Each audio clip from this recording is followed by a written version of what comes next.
विश्वास अंदर। देखो बताएं। ओ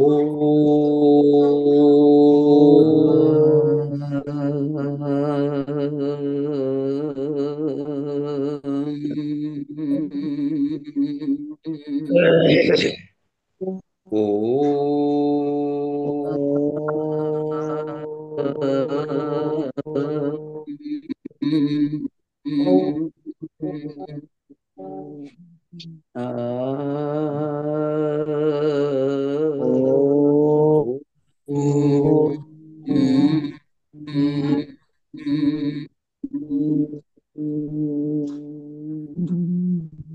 जय गुरुदेव। जय जय गुरुदेव जय। गुरुदेव, जय अभी गुरुदेव। कृष्ण वंदना करेंगे। वसुदेव सुतं देवं कंस चाणूरमर्दन देवकी परमानंदं कृष्णं वन्दे जगद्गुरुम्। यदा यदा हि धर्मस्य ग्लानिर्भवति भारत अभ्युत्थानं धर्मस्य तदात्मानमसृजाम्यहम्।